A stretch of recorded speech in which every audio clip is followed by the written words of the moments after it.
Hello, everybody, and welcome to the Shabbat Show. Great to be with you again. What an honor to be with you another week. Thank you so much for tuning in. We are excited to have today's show. We have a great show coming up from you. We've got a great guest on. It's going to be a little bit different than the typical show.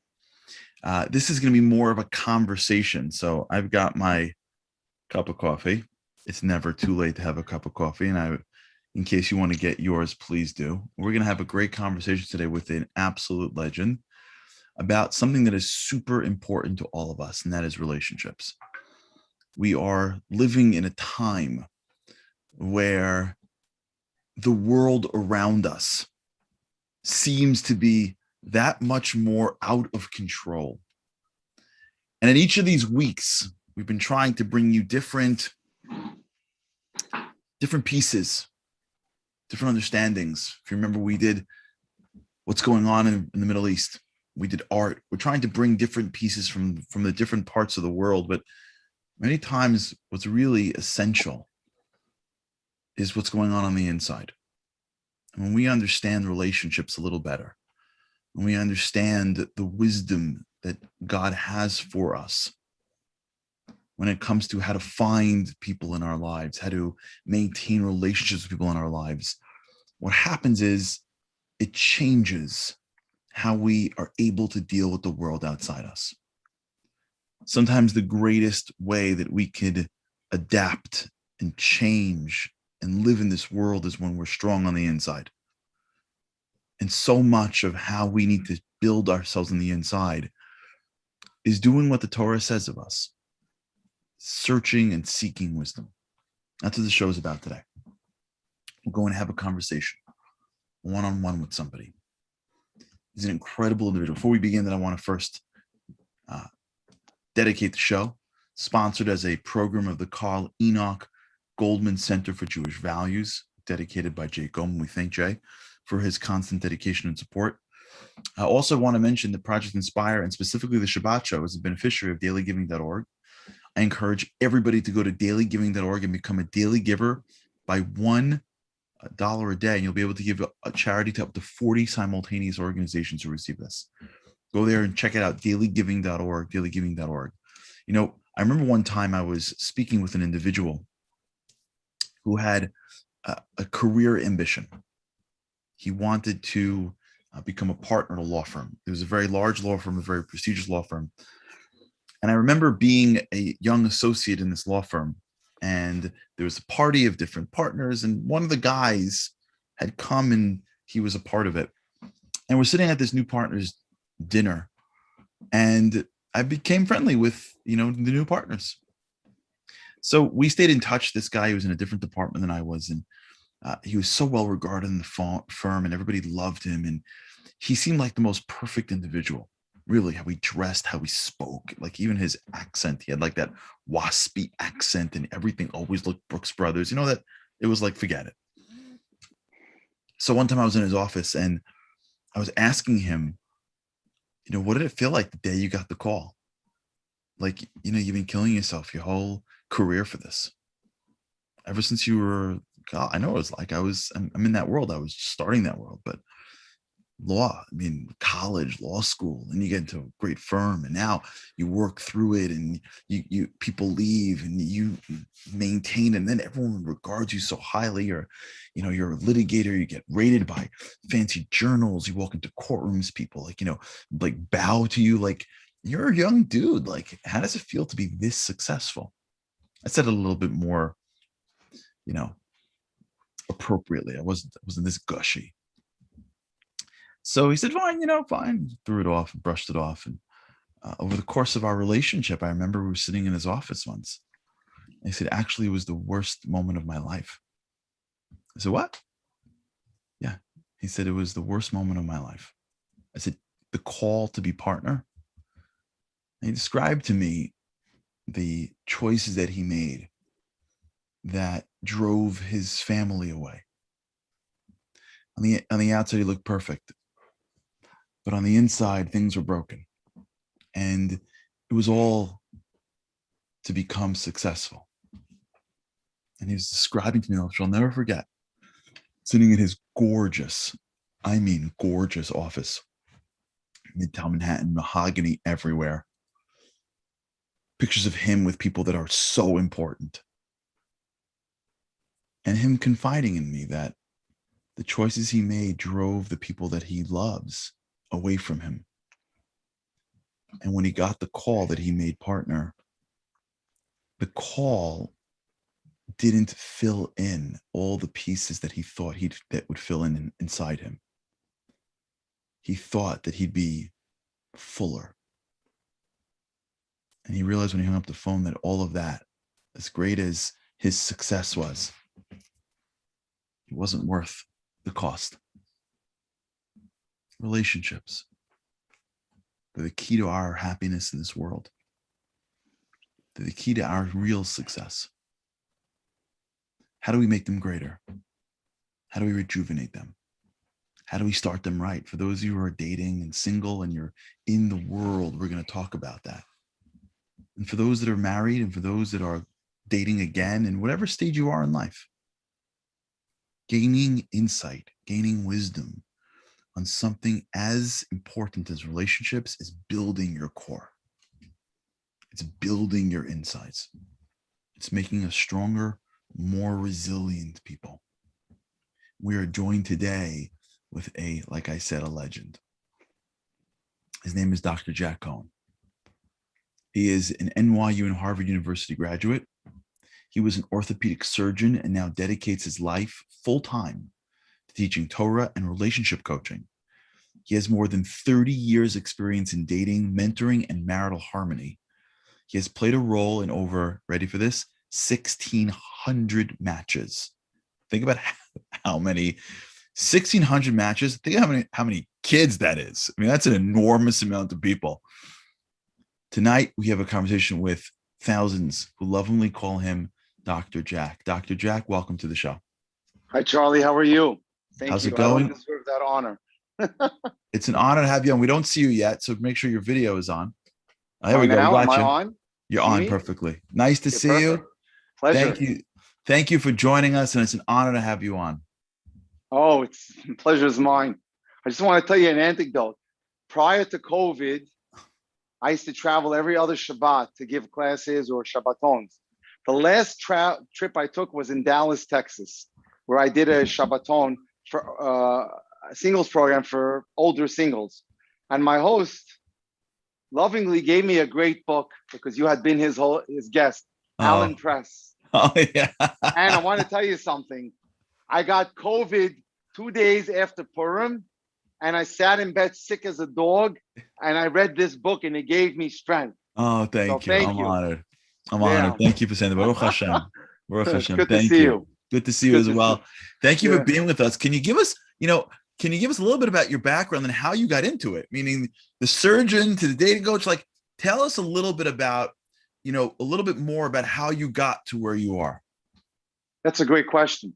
I grew up in the Syrian community in Brooklyn, but we were blessed that a legend in the Torah world moved into our community when I was 12 years old, a man by the name of Rabbi Victor Miller. Sure. And I became his student since I was 12 years old. And he was a man who was a great scholar, not just in Torah, but in human relations. And I imbibed quite a bit from him. And his motivating us constantly to think about others and work for others and help others. So after I got out of medical school and I was in practice, I said, enough with waking up at 4 or 5 in the morning when I was in residency, etc. I want an easier life. So I'm going to work as a doctor 1 to 8 and devote 9 to 12 to either learning Torah or teaching it. So after I learned with him for many years, he sort of kicked me out. He said, it's time for you to teach others. Wow. So I found myself volunteering in yeshivot or institutes of higher Talmudic education and teaching guys in their 20s who were just coming back from Israel, getting ready to work.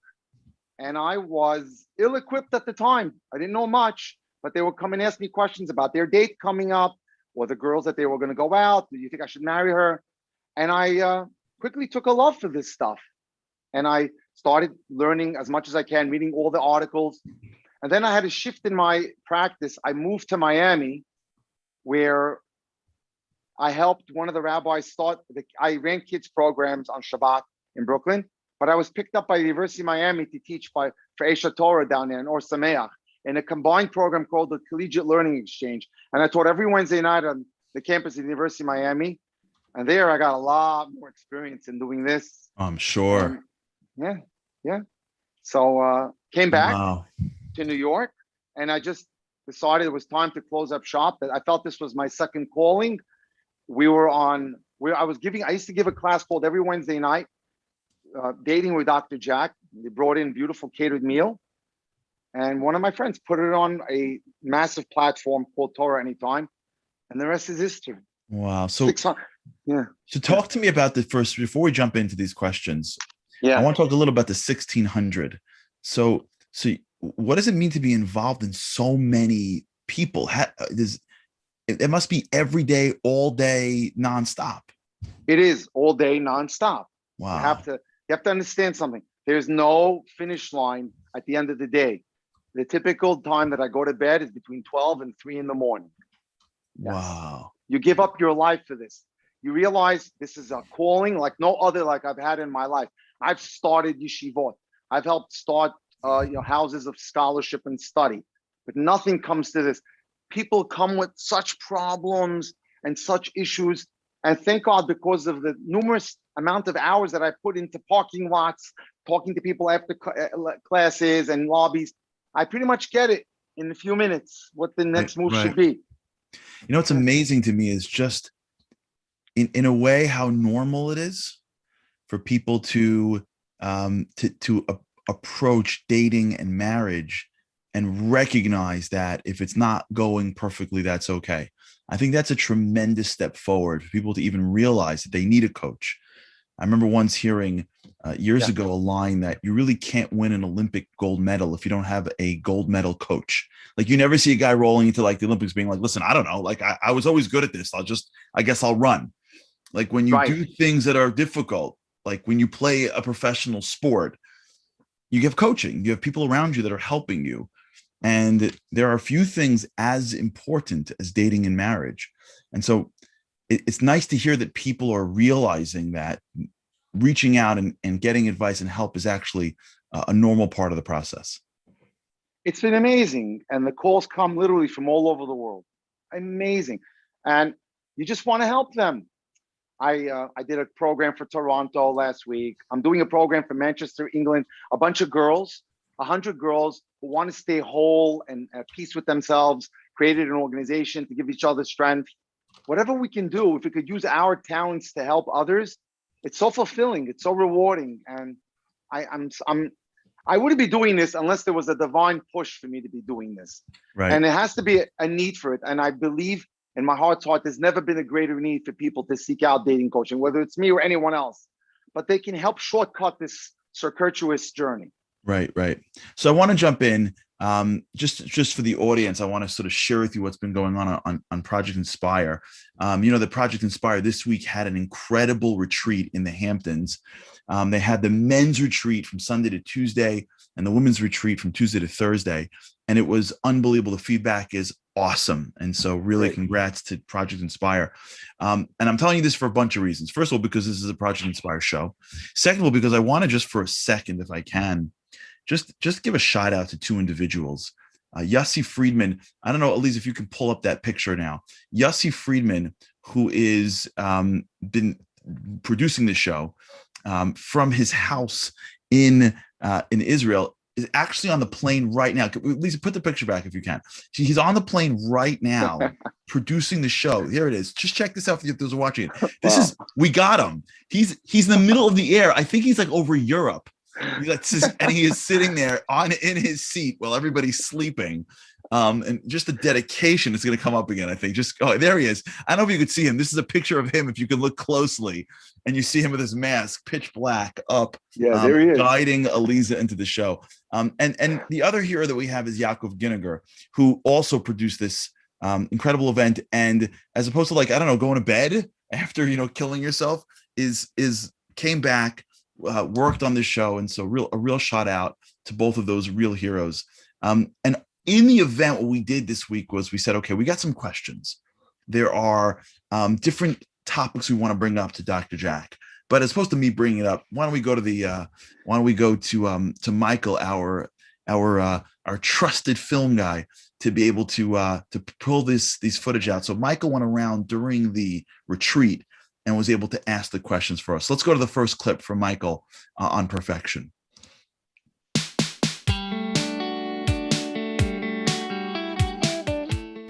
Perfection is just, I don't know, wait 1 second, let me think about it. I think perfection in life is a clear head to make decisions that bring you to fulfillment. My idea of perfection is being able to take the gifts that you are given and use them to make this world into a better place. That's perfection. The search for perfection is just always working on yourself to improve and do your best. I don't think perfection is really achievable because only Hashem is perfect.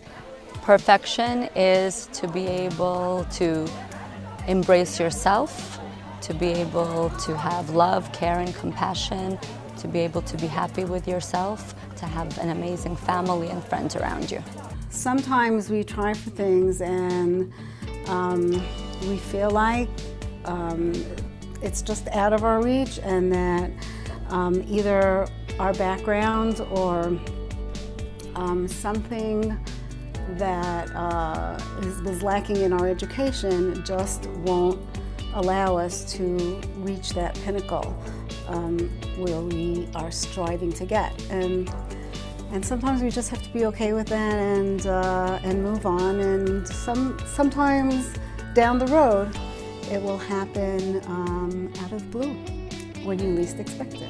The quest for perfection is not easy, but anything that is important in life becomes a work of sweat and sacrifice. So if you're sweating and if you're sacrificing, you know you're getting there. If you're lying in the spa and the sun is shining, something needs to be done and you need to work a little harder. Perfection is recognizing and seeing the world that Hashem created and appreciating it and looking at the detail of how much intricate detail went into everything that Hashem created. We're all work in progress and we just try our best to keep improving. Okay, Dr. Jack, so let's talk about this for a second. Sure. To have you back on your video. Perfect. Good. So let's talk about perfection, because I hear, I'm sure you hear more than I hear, we're looking for the perfect match. I think we've taken the word bashert and turned it into, I want the perfect person. What has your experience been in terms of people on this quest for this perfect person? And how do we break that mentality? Charlie, why don't I share a text with you that I got today from someone who told me the following, asked the following. I've gone out with a girl 6 times and I'm into her. Is it appropriate for me to go to a singles event this Sunday night? I said, excuse me, you like her? You're into her? What do you want? Well, maybe I could do better. You hear what's going on? Maybe I could do better. I said, you like her, you find her attractive, the conversation is going well. You have absolutely no right to attend that singles event. So what is it that people are like? What is it with this obsession that we have of the perfect? Of course, by the way, it's amazing how we don't got to be perfect. They got to be perfect, right? Like, of course. No one's going, wait, I got to perfect myself. They're going, wait, it's like, I got to buy the perfect person. Right. So where is this coming from, and how are you seeing it manifest in relationships? Listen, we unfortunately we're subjected to bombardment of the media when we're from the time we were younger. You know what they say? Walt Disney ruined everything because he gave us a fantasy land that everything, dreams of La La Land. We read about mythical creatures and people that are perfect, and we aspire for that as well. We want the best. The media puts a spin on our minds that we should be shooting for us. And we hear these thoughts when we're young, whether it's our parents, I'll give you another example today. It's unbelievable. I had a case today where I have this girl who's struggling with going out on dating. She wants to get married, but she's a valedictorian, both in high school and college. And if she goes into a graduate school program, she's afraid she's going to apply all her efforts into getting married and not, I'd rather into school and not get married. So I said to her, I'll help you. I'll help balance you.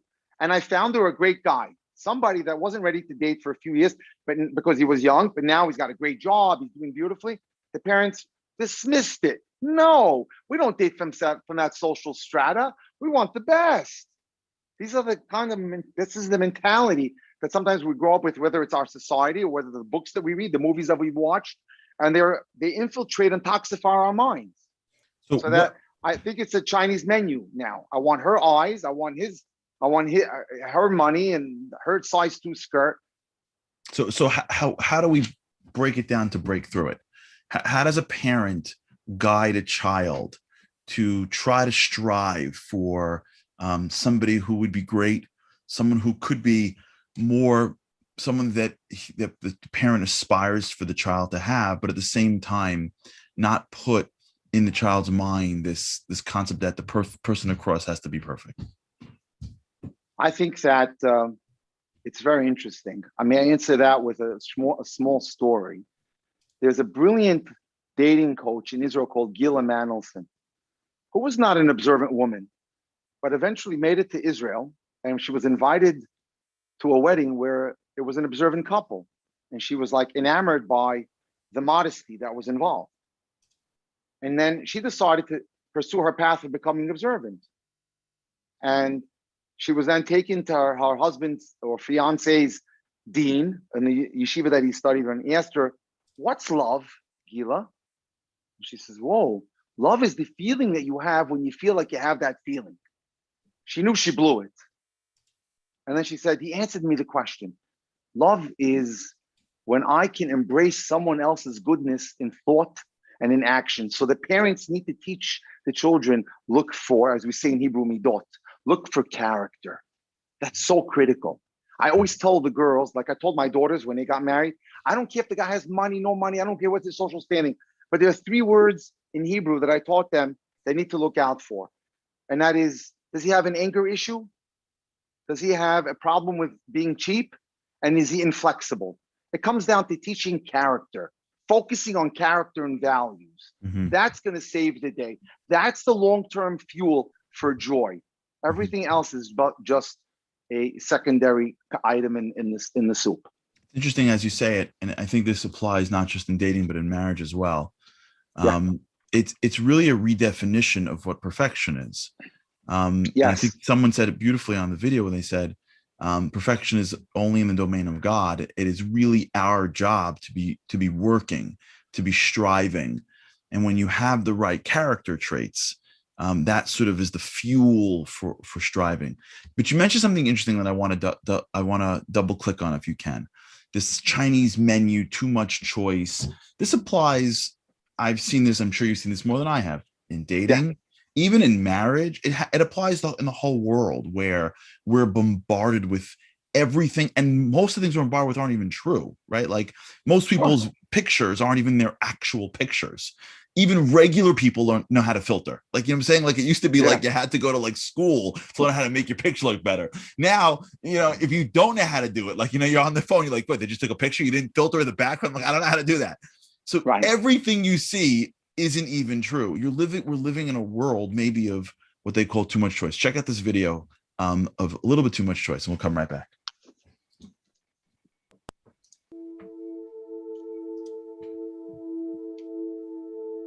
Too much choice in life is when you walk into Starbucks and you have to decide on the coffee. There's the large one, the medium, the small. I don't know what the names are.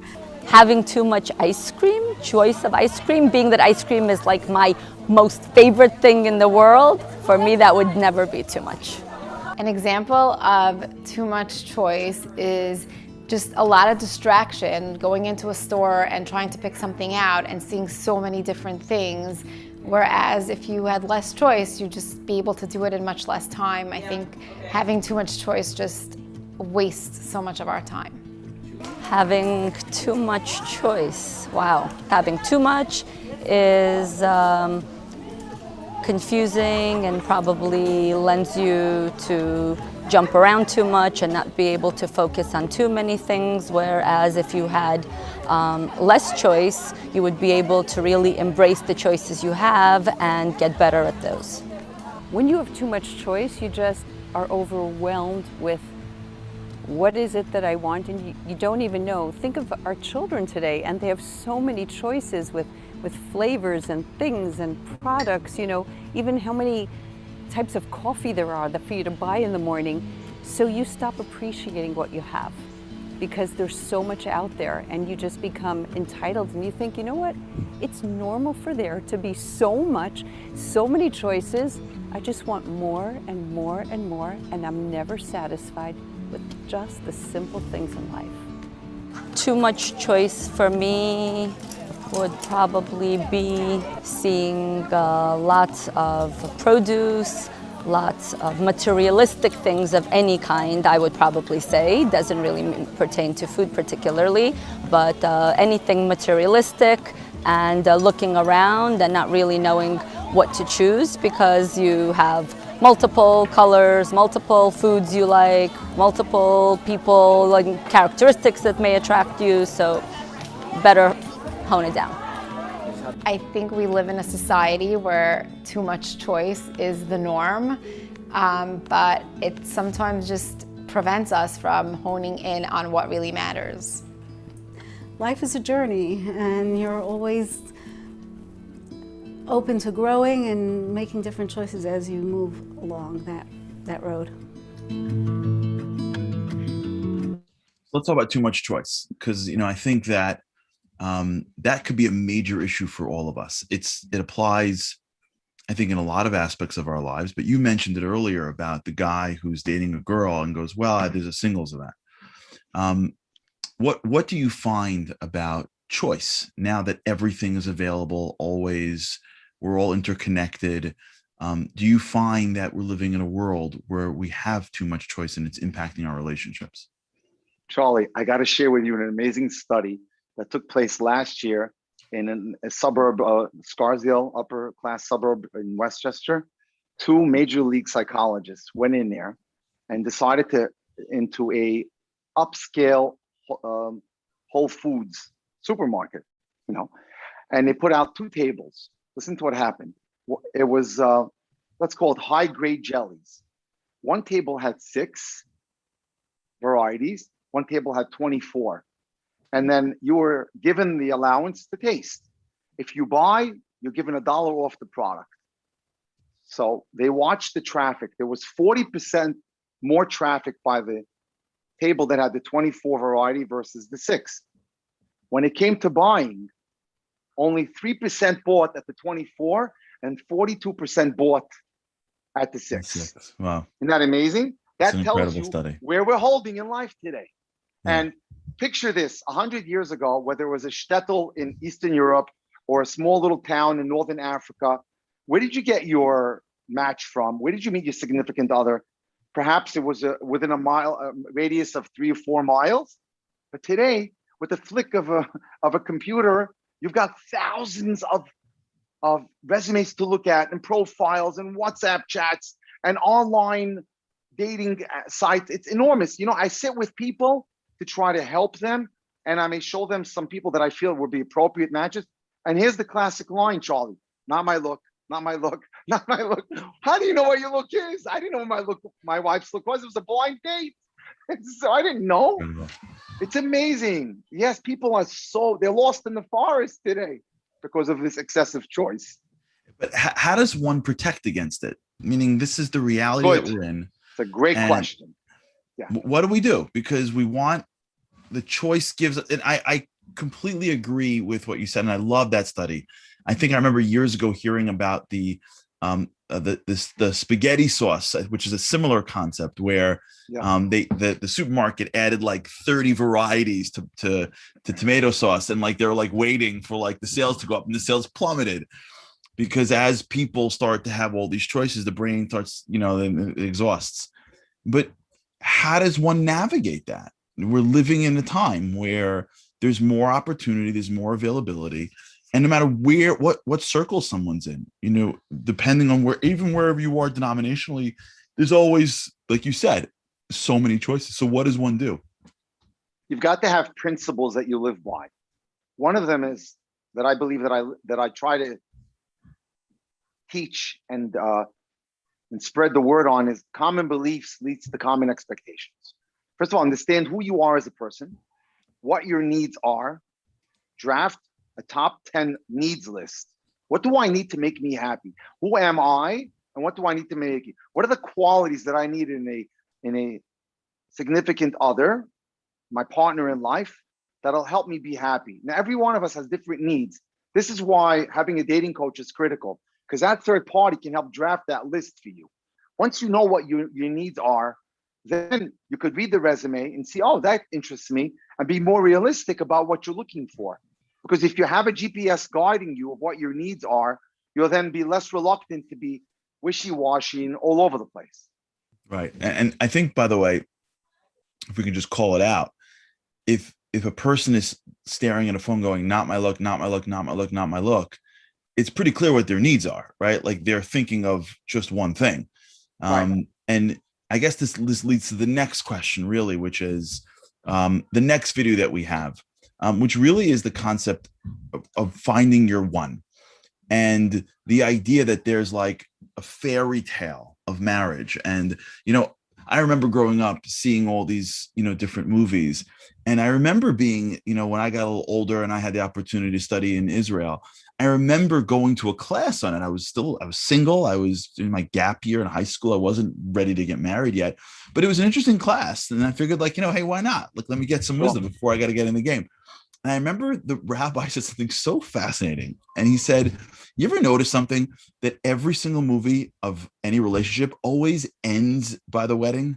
Like, you ever notice that, like, as soon as they get married, the credits come up and you're like, and you think that, like, that's it. Like, we're done. We got to the wedding. Like, but right. Can I just say something? That's not your experience. No one tells us what the next morning is like when they're fighting over who takes out the garbage. Right. Yeah. Or a year or 5 years. Like, people are in this world. And by the way, and for those who are even married, think, wait. No, this is not right. She's not right. He's not right. Meaning, even in COVID, I remember doing a marriage show in COVID, and people were like, oh my God. I mean, some people just, God bless them, like they live wonderful lives, but they don't see each other much, between him running and she's running. Sure. And then COVID shut the place down, and everyone's like, wait, no, this wasn't what I signed up for. There's like a sense of, right? Like there's like a sense of like, I got to land my perfect one. So I want to explore through this idea of finding the one, right? Like as if what you're doing in marriage is you're bullseyeing it. And if you get it, you got the one. And if you don't, you're missed the one. So let's go to the video tip and let's talk about it a little bit.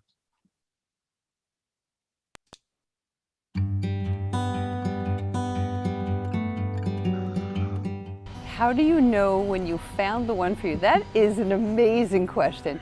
You know you found the one, well, in my case, he was the one and only, so it was really easy. Knowing how you found the one gives you excitement, gives you someone to share with, somebody that shares with you, seeing eye to eye, having the right values, having respect for each other, and interest in the same things. I knew I found the right one because on my third date, I was unwell and unable to go on the date, and he sent me flowers. And when he called, I said, well, how did you know? I love roses. And he's like, what am I supposed to send you, petunias? And I just started laughing. My mother was in the kitchen. She was going, you sound like a maniac, honey. What is your problem? And I was like, Mommy, he's funny. He makes me laugh. And I think that's a good key ingredient. You have to make each other laugh. I knew I found the one when I realized that we were just on the same page and we were looking to grow, each of us looking to grow, and especially to grow together. And that's when I knew that he was the one. How I knew I found the one is that, Baruch Hashem, when I look at him from the first day until today, and we're almost married for 24 years. I light up. I have butterflies in my stomach. I'm excited to see him. I look forward to him coming home at night, getting into bed together, sharing stories, sharing our day. I think that you feel within what we call menuchat hanefesh, and that means you feel this quiet peace in your soul, and you know that for the rest of your life, this is the person who's going to be your go-to person, your best friend, the person you will grow with, the person that you just want to spend your life with. And you might have challenges, you might have struggles, you might have difficulties, but it doesn't mean that that's not the one. It means that I will go through it all with you.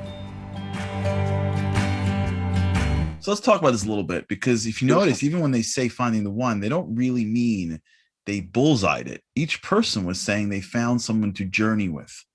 So share this a little bit about what it's like to what are people looking for when they're looking for the one, and I guess post wedding, what that's like to make that person the one. Great question. I had to quickly develop a scientific formula because of all the people that contact me with this question. So I would like to share. I'm so happy we hit it. I'm happy we got this one then. So listen, so I'm going to share a formula that people should know and they can use and apply in figuring out if the person that they're going out with is the one. And it's very simple. It's abbreviated PAIR, pair. Let's start with P, physical attraction.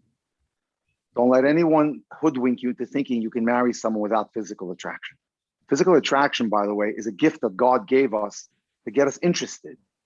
But as we know, when you light a match, how long does it last for? 10 or 15 seconds. That's all it's meant, to get your interest. And then begins the journey of looking for character. So peace, physical attraction, we all have differences of opinion what that is, but it's certainly not bells and whistles.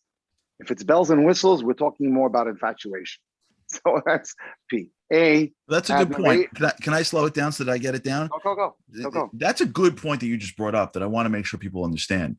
It's not, it's not, you're not saying be smitten, right? You're saying be attracted. Like we have to calibrate. And that's an important modification that you made that I just want to make sure people are hearing, which is to balance that properly. Excellent. Thank you, Charlie, for embellishing that. Then we deal with A. A is admiration. Do I see qualities in that person that I look up to, that I admire about him, that I haven't seen in someone else that I've dated, that makes me say, he or she is special? A has 2 points to it, admiration and acceptance. No one is perfect. Can I accept that person even though we all have faults? Beautiful. Whether it may be a medical condition that he has, or a problem from adolescence, whatever it may be, I can accept him for who he is. Now we're moving up the line. Let's pause here too, if I can, because I want to make sure each point is they're awesome. And this, by the way, applies well into your marriage, right? This doesn't end. And this applies, by the way, as I'm thinking of the A applies to so many other people. But what you said was so critical just now that I want to make sure it's clear, which is A is really the opposite of searching for perfection, right? It's I admire you and I accept you. You're not perfect, but you're what you have is something that I respect and look up to, and I accept the imperfections. That really is a super powerful gift, if you will, that you give to the other person in the relationship. Absolutely. Yeah, absolutely. This keeps you on your feet on the ground. Yeah. And the next one is even just as strong, and that's I, and that's emotional intimacy. Oftentimes, even just this past week, I had a situation with a boy and a girl who came in with their matchmaker because it wasn't something was going off. They weren't connecting. And in front of us, she says, I don't feel like I know him. In front of us. Oh, all four of us are discussing this, Charlie. And emotional intimacy is we know each other. We look forward to being with each other. We share with each other. We expose our vulnerability to each other. We can't wait to be for each other. We do little things for each other. I'll buy her favorite chocolate bar. She picks me up from the subway. That's how you know it's happening. It's starting to gel. your lives are organically just flowing with each other emotionally. And that's critical. Interesting. Very important. Fascinating. Yeah. And then the last point is we should never have to know from it, but respect. There's no place in any relationship for a lack of respect. And if a person can use this tool and apply it to their relationship and they can get an affirmative response and you have physical attraction, you're looking really good. Yeah. I know it's interesting that what you're saying is that, and this, I guess, I'd love to get your opinion on this because there's a difference of opinions. You know, even in Jewish thought, I've heard it in different ways. This idea of basher, this idea of finding your one, right? And there's different ways of seeing it. There's, the Talmud says that before a child was born, they, so to speak, call out in Shemayim and they say these people are meant to be together. There's other opinions that say, no, it's really more complex than the one finds the one. And that's how you can have multiple marriages, different, like, what's your opinion on what you described for a person who says each person could be the one that works? But what do you tell someone that says, I have those things, but I don't know, I'm waiting for the one, that like the one wait, the holdout? How do you navigate through that? I hear. First of all, I'll give you my take on what I think about that person that was predestined for you, as we know from the Talmud. There is one person that's destined for you that will be the easiest one for you to attach to. But that's not necessarily the only one. You understand? But that person will find their way into your life. And if you use your free will properly and make the proper choices, you'll be able to then connect and build a home together, and everything should go well as long as you behave. You understand? What do I tell people? Again, we have to ground people today more than ever in reality mode, because they can continue on in their fantasy land forever and ever and ever. You understand? Yeah. We tell them, what are you feeling? What are you seeing here? Do you look forward to seeing her? Do you enjoy her company? Do you have common values? Did you speak about how you're going to earn a living together? Did you speak about how you're going to take care of the errands in the house together? Did you speak about how you want to raise children together? Did you deal with depth? I've created a PDF, anybody's willing to contact me later, of 100 questions that people need to ask in their dating courtship. Because the only way, Charlie, you can determine if she or he is the one is if you have great communication. Communication is the key. It's going to be the key to finding the one and keeping the one post-marriage. We all know that. Communication is the vehicle. Now, as you're saying, I think that it really brings to light a couple of points that I want to make sure is clearly in my mind, which really, it's interesting. I think that people can use faith incorrectly here, and I'll explain. I've seen people say to them, well, is she my bashert? Is she my one?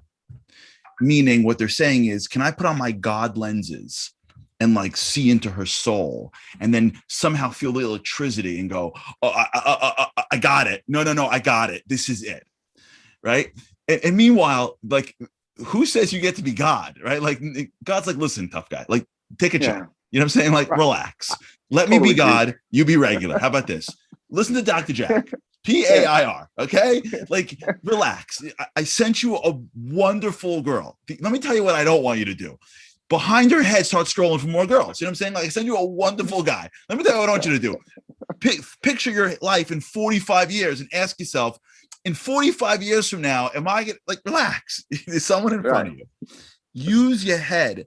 And I think if a person can use these principles and say, I'm not going to search, if you will, for my one. I don't have the tools. I have what's in front of me. And if I use, like you're saying, if I use tools that are available to me in my mind now with the person sitting before me, I have a better likelihood of finding my one, which I may not know is my one for maybe a decade into our marriage. I don't know what your experience is. And maybe you don't really see it until you wake up one morning 10 years later and go, oh my gosh, this really is my one, or 50 years later. And maybe the whole search for the one is actually preventing people from finding their one. Could be, yeah. I hear it's a very good point. Yeah, I agree. Let's not get mystical with this stuff. It's common sense. It's like the first rule I learned in medical school: KISS. Keep it stupid, simple, stupid.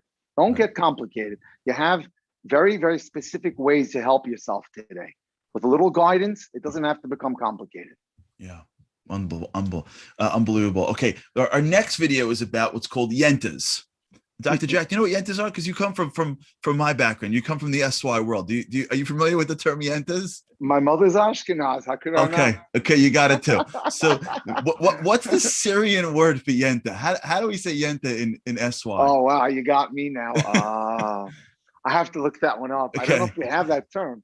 Right. So, for those who are unfamiliar, the yenta is the chitter chatter, the talkers, and in the good Jewish family, there's got to be someone who's a yenta. So people are scared of yentas. What are they going to say? What are they talking like? Many times relationships, as you're in a relationship, like the yenta somehow comes in and she makes you nuts. How come you're not dating yet? I can't believe, there's always that lady at the wedding that goes to the girl and goes, by the way, maybe if you lost a few, that lady. So let's talk about yentas. Let's go to the videotape and see what our ladies on the trip thought about yentas.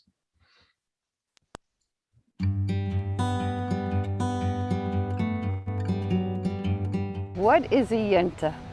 That's a great question. A yenta is always in the know, always posting, always asking, always wanting to know about somebody else's life, and definitely there's a little lashon hara going on over there, so we all have to try not to be a yenta. A yenta is somebody that's in everybody's business. I think yentas get trapped because we are, I think we tend to want to talk about people and circumstances sometimes for entertainment's sake and to make ourselves sound better than other people. And I think that's a trap we get into, and we should be very careful. I think it's funny that I said, what's a yenta trap? And you immediately said we. You identified yourself as a yenta. Well, women are yentas, men are not yentas. They're just not, I think. I think a yenta trap is when you just take a topic and you just discuss it for a long time and you just go down like a deep hole and it doesn't really do much or help much, but you just kind of like discuss it till it's like regurgitated 100 times. A yenta is someone that I would describe as wanting to know too much about other people's lives and then taking that information and sharing it with others and possibly maybe embellishing it. Do you know any yentas? Unfortunately, yes. So let's talk a little bit about yentas. And the reason I bring this up is because in the world of dating, in the world of marriage, right? Especially I would think in the young, when you're young and you really are looking for the approval of people around you. How do yentas, which you may be related to, get in the way? What could be a way for people to navigate around not ruining it for others because of their own, if I can use this word, yentaness? I have to share a story with you. I was flying to the West Coast on a speaking tour. I was picked up by my host and his wife, and she looked like she was white as a ghost. I said, "What happened, Mrs. whatever, I called her Goldstein?" She says, "You won't believe this, Dr. Jack. I was working on a match. I introduced several young man to a young woman. They were about to get engaged. We're at holding by date 17, and the boy shows the picture of the girl to his girl cousin, and she says, 'You're gonna go marry her? She's so ugly.'" He was so mortified by her response, he was about to propose that day, he broke off the relationship. Wow. Amazing, like that, boom. And the guy was like beside himself because my wife and I were working so hard. We thought they were gonna be such a great couple. Within an hour, the guy was out because he was concerned about what his female cousin would say. It's unbelievable. Even today, I'm working on a case right now. of a client that I have. She's in her mid 30s. She is engaged to a guy who is, say, 10 years older than her, 44 about, but he's been married twice. And she's getting bombarded. How can you go out with a guy like this? He's been married twice. Meanwhile, I met them. I think they click fantastically. They're both growing very nicely, spiritually. They both match each other well. She's at the wedding gown store today and thinking of calling it off because she can't handle the birds that are chipping on the fences. So let's talk about it from both angles, if you can. Yeah. First of all, to give, this is a tremendous, you ever hear the story about I'll tell you this quickly. I'm so moved by this story. There's a story that someone told me about two girls in a park that were talking about their friend that got engaged. And they were saying, I can't believe she got engaged. She comes across as such a holy person. She's not so holy. She got a lot of makeup, and they're just the two of them on a park bench are just really disparaging this girl. They were threatened. They were jealous. So an older woman came to her and said, I want to thank you both girls. She wasn't part of the conversation. She was, within earshot, but another bench in the park. And she walks up to the two girls and she goes, I want to thank you both. And they said, why? She goes, I've been sitting here in the park watching my grandkids and hearing you speak about this girl. And, the words that you say, it happens to be that the girl that you're talking about that got engaged to my son. Oh, and I'm going to go call it off. And they go, no, you don't understand. We didn't mean it. It's not true. Don't do it. And she goes, okay, fine, I won't, because it's not my son, but it could have been my son. So why don't you watch what you say? Right? I heard that story once. It blew me away. It's a great story. I think that one of the things you're bringing out here, and I want to hit both, because really this is probably the last point that we have. I want to end with this. Really is talk a little bit about people don't understand as much as even in Jewish practice, the rabbis will say words matter. Words matter. You pray, you can change the world. You open your mouth, you can destroy a world. People don't understand that when they are talking to even their own children, they could be destroying their chances of great relationships. Share with us a little bit about just how powerful words are in relationships based on what you're seeing. Words are so amazingly powerful. They're the foundation of life. They could build a person, they can destroy an individual. You can use compliments to make a person feel special. In this business more than anything else, you can take a person who is inferior and turn them into a superstar with how you talk to them. Or you could take the opposite scenario, Charlie. You could take a great individual and just verbally destroy them by constantly criticizing them and turning them into a meaningless nothing. Yeah. Words are the vehicle for living. Words are the way we become anything in this world. Words are so critical that we have to use them to give pleasure and not pain. Yeah. And one of the things that I think is critical just to mention here is that people, especially people that are in families, don't appreciate that when you use your words in a negative way, you not only could be ruining a relationship, you can be ruining your relationship, right? How many families are now passively aggressively or regularly aggressively at each other because of words that was said in the beginnings of those relationships? Do you find that? Absolutely. It's like a leak crystal. You drop it and you glue it back, but it's never the same again. So true. So true. What does somebody do? How does somebody navigate words?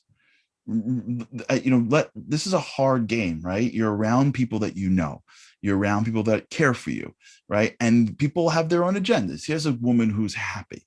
She's married. She's about to marry a guy. And the ladies around her or the people around her aren't trying to hurt her. They're trying to help her. So how do you help somebody learn how to know when the word should be listened to and when not? There's two sides. There's two philosophies here. In preparing someone for marriage, there's a concept called respecting my boundaries. that you have to make the other person in your life or the other people in your life understand what the boundaries are, that there are no-go zones where I'm not going to tolerate certain language. And that is beyond that, I'm not going to allow you to disparage me. I'm not going to allow you to demean me in words. But at the same time, Rivik DeMillo I spoke about, one of his 10 commandments is don't take mean words seriously. Sometimes that person is having a bad day. Sometimes the person is not feeling well. That there was in most homes, there's going to be an exchange. Like Benjamin Franklin, I got to share something amazing with you. He said something. When you're married, rather when you're dating, open both eyes and both ears. When you're married, close one eye and close one ear. Understand? You have to learn how to screen and process and realize that, okay, sometimes you have to call out the person for having said something to you which is unacceptable, because that's how you teach them how to behave. We'll teach others how we want them to behave by what we're willing to tolerate that they do to us, Charlie. Right. Absolutely. Dr. Jack, how do people find you? What's the best way to reach you, to find you? How do people stay? Very easy. I have a website called drjackdating.com. I have my phone number is open to the world. Just send me a WhatsApp or a text, 305-206-1916. That's it. Or send me an email, drjackcohen18@gmail.com. God bless you. God bless you. Wow. Continue your wonderful work. Do you realize what you do every time you bring peace to someone? That's like in heaven, it's forget it. Like the work you're doing, God bless you. We should only see good things from everything that you're doing. And thank you for what you do for the Jewish people and for shining your light on this world. Charlie, it was a pleasure being with you. Just a labor of love to be with you. I agree. Next time we have to do this physically. Definitely. Thank you so much for the privilege to be with you. Thank you, Dr. Jack. Appreciate it. And that was Dr. Jack Cohen. What an incredible individual. It was so wonderful to be with him on this show. And I learned so much, and I'm sure you learned so much as well. And please feel free to reach out to him. And I want to sort of close with a couple of words that I got so much from him, but I want to share with you just one or two insights that's in my head right now. You know, we speak about how every show connects to Shabbat because everything connects to Shabbat. And what really, I guess what I'm still feeling is this concept that Shabbat comes in, and in the beginning of Shabbat, when it comes in, God says, make Kiddush, stand before me and speak. Because when God created the world, if you notice something amazing, when God created the world, he created the world with speech. God spoke. And when we come into Shabbat with the understanding that we are partners in creation and our speech matters. Our speech is a creative element. So much of relationships and dating is that in which we say, watching the words we say about others, building the person across from us, trying to connect in a much deeper way. When you combine the speech that is the creative force of Shabbat, and when you also combine what Shabbat means in terms of the way we deepen our eyes. Shabbat says, I know the physical world is tempting, and I know you want to do everything today. You got to take a day from the world because it's sucking you out. You got to put the phone down. You got to put the life down. You got to stop driving. You got to just stop just for a minute. You don't, no more stuff. You get to be, you got to deepen. Your eyes have to see beyond the surface. Your lips have to sanctify me, and your eyes have to see beneath the surface. Isn't that what relationships are? To see beyond the surface of the person in front of you. They're not just, not my look, not my look, not my look. They're not just, when do you become perfect? To accept them, to admire them, to look for their character traits, to see the best in the person that you're with, whether you're dating or you're married, whether you're married a minute or a lifetime. When we use our words to build each other up and not tear each other down, when we look through our eyes to see the inside of a person, not on the outside, we find our one, and there are many ones. We find the essence of our families, our children, our spouses, our people we're dating. We see the depth in people. That's how we build the core. When we become deeper people, we have deeper relationships. When we have deeper relationships, we're stronger. And when we're deeper people, we connect to the outside world very differently. And so on behalf of me and mine, to you and yours, I wish you a Shabbat Shalom. I hope next week do this in Jerusalem. But if not, I hope to see you back here. Let's take a minute this week. Let's look at the people in our lives. Let's see if we can adjust our vision to see them a little deeper than we did before. Let's see if we can sanctify our mouths to speak words that build and not tear down. We should have a incredibly wonderful, powerful Shabbat. So have an awesome weekend. Have a good Shabbos. And from all of us here, Shabbat Shalom. We together call it I do, you. But every generation, they take one raising the haters. Then I shim hit the pavement, blazing the savers. Then the world asks where they went. Patients are faithless. The Torah gave the whole world a facelift. If hatred is baseless, we take it, erase it, and exchange it for that master goal. We don't forget wherever we may go. There is only one place we know, and it's called Zero. Pieces and you're just falling down, falling down. I pick you up, and if you feel like you're outnumbered on a battleground, and